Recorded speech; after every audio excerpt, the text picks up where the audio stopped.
Assalamualaikum warahmatullahi wabarakatuh. Selamat datang di kelas Bu Norma.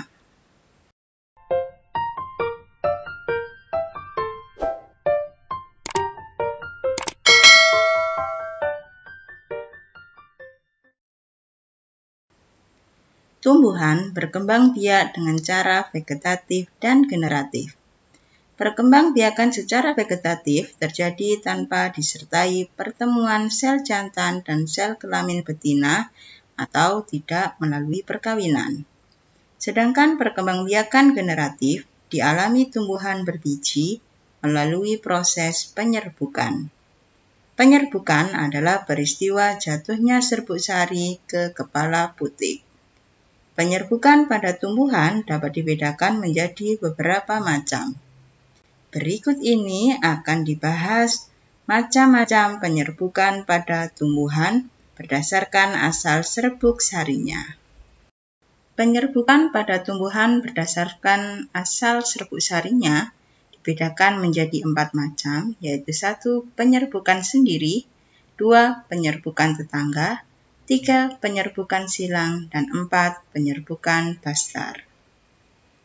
Selanjutnya, mari kita bahas satu persatu macam-macam penyerbukan pada tumbuhan berdasarkan asal serbuk sarinya.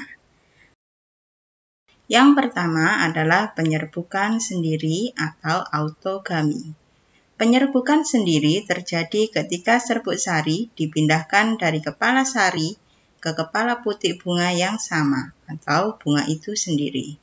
Bunga yang melakukan autogami biasanya termasuk bunga sempurna yang memiliki kelamin jantan dan betina atau disebut juga sebagai hermaprodit. Contohnya adalah bunga turi, bunga sepatu, bunga telang, dan sebagainya. Penyerbukan yang kedua adalah penyerbukan tetangga atau geitonogami.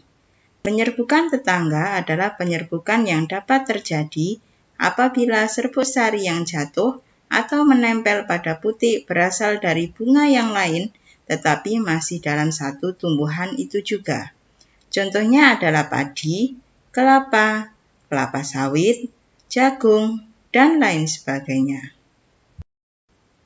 Penyerbukan yang ketiga adalah penyerbukan silang atau alogami. Penyerbukan ini terjadi saat serbuk sari yang jatuh di kepala putik berasal dari tumbuhan lain. Tetapi pada penyerbukan silang, tumbuhan lainnya ini masih dalam satu jenis yang sama. Penyerbukan ini menimbulkan keturunan yang bervariasi karena terjadi perpaduan sifat dari dua tumbuhan induknya. Misalnya persilangan antara bunga merah dengan bunga putih dapat menghasilkan bunga merah, merah muda, dan putih. Contoh dari penyerbukan silang adalah anggur, nanas, pepaya, jagung, tebu, dan sebagainya.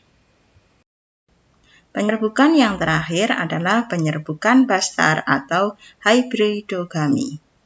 Penyerbukan bastar adalah penyerbukan yang terjadi jika serbuk sari jatuh di kepala putik pada bunga lain yang berbeda jenis tanamannya dan hanya dapat dilakukan pada tumbuhan yang masih dekat hubungan kekerabatannya.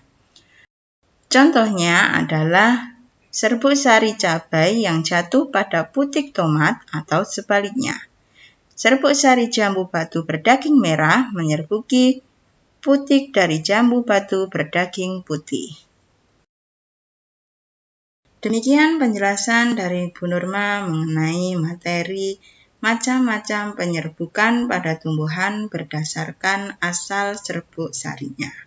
Semoga bermanfaat untuk anak-anak semua. Terima kasih sudah mengikuti kelas Bu Norma hari ini. Sampai jumpa di kelas Bu Norma selanjutnya. Wassalamualaikum warahmatullahi wabarakatuh.